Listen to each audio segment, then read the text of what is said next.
राधे राधे, जय श्री कृष्णा सभी भक्तों को। कैसे हैं आप सब? आई होप कि आप सब अच्छे होंगे। भक्तों, कितना आश्चर्य होता है ना सुनकर ये गीत परमात्मा को कितना प्रिय है। जब भी भगवान इस गीत को भक्त के द्वारा सुनते हैं तो स्वयं चलकर आ जाते हैं। ऐसे ही अनेक प्रमाण मिलते हैं। जब जब भगवान श्री कृष्ण ने इस गीत को सुना तो भक्तों को दर्शन देने आ गए। भक्तों, शुरू करते हैं। एक बार मुल्तान के एक पंडित जगन्नाथपुरी घूमने गए। जब वह जगन्नाथपुरी में दर्शन कर रहे थे तो किसी भक्त ने वहां पर इस गीत को गाया। पंडित जी को वह गीत इतना पसंद आया कि वह गीत को लिखवा कर अपने घर ले आए। वह मुल्तान में रहते थे। अब मुल्तान में तो मुस्लिम लोगों का बाहुल्य था। पंडित जी बहुत गरीब थे। वह एक पठान के घर पर किराए पर रहते थे। एक दिन संध्या के समय पंडित जी अच्छी सी चादर बिछाकर उस पर अपने परमात्मा को पधराकर उस गीत का गान कर रहे थे। इतने में नवाब भी, जो पंडित जी के घर के ऊपर रहता था, वह किसी कार्य से राजा के महल में जा रहा था। जब उसने पंडित जी की आवाज़ सुनी तो वह उस गीत को सुनते हुए पंडित जी के घर के बाहर ही ठहर गया। अब तो रोज का नियम बन गया, नवाब अपने काम पर जाए, पंडित जी की आवाज़ सुने। वह गीत इतना मधुर था कि उसे सुनकर नवाब ठहर ही जाता। एक दिन पंडित जी ने देख लिया और नवाब को बुलाकर पूछा, आप यहाँ रुक क्यों जाते हो? तब वह मुस्लिम नवाब कहने लगा, आप जो यह गीत गाते हैं यह इतना प्रिय लगता है मुझे, इसे सुनकर मैं यहीं ठहर जाता हूँ। इस बात पर पंडित जी कहने लगे, आप सीखना चाहोगे? आपको पता है इस गीत को सुनकर परमात्मा स्वयं चले आते हैं। पंडित जी की बात सुनकर नवाब की जो इच्छा हुई वह तो पूर्ण हो गई। कहने लगा, मैं इस गीत को अवश्य ही सीखूंगा। पंडित जी बोले, कल प्रातः काल से मैं तुम्हें सिखाना प्रारंभ करूंगा। दूसरा दिन हुआ।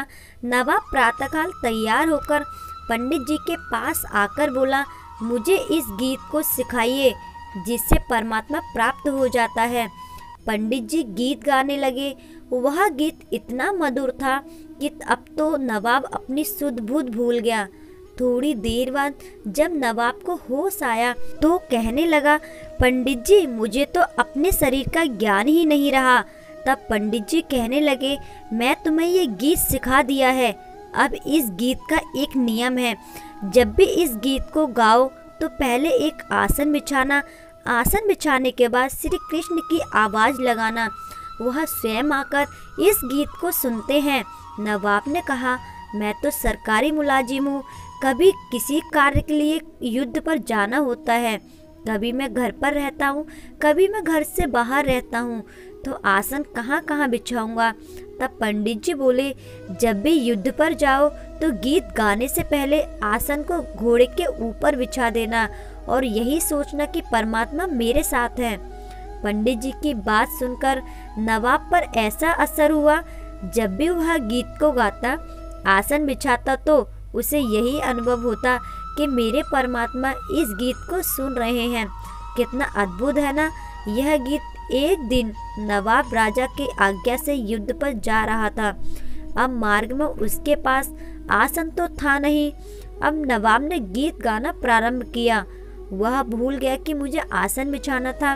अब गीत गाता जा रहा था, तभी नवाब को ऐसा प्रतीत हुआ कि मेरे घोड़े के आगे कोई बालक नृत्य कर रहा है। यह देखकर वह वहीं ठहर गया।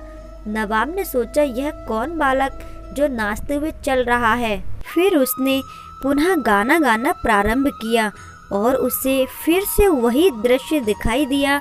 कोई छोटा सा बालक घोड़े के आगे नाच रहा है। नवाब नीचे उतरा और उस बालक से पूछा, तुम कौन हो? तब वह बालक बोला, मैं वही परमात्मा हूँ जिसे तुम आसन बिछाकर रोज गीत सुनाते हो। मुझे यह गीत बहुत पसंद है। आज तुमने आसन बिछाया नहीं, मैं घोड़े पर चढ़ा नहीं, अब तुम गीत गाने लगे। इस गीत को जो भी गाता है मैं वहाँ ना पहुँचूँ, ऐसा तो हो ही नहीं सकता। भगवान श्री कृष्ण का दर्शन पाकर वह मुस्लिम भक्त धन्य हो गया। तो भक्तों, ये थी हमारी आज की कथा। कैसी लगी आपको कमेंट बॉक्स में ज़रूर बताइएगा। मिलते हैं आपसे एक और भक्त और भगवान की कथा के साथ।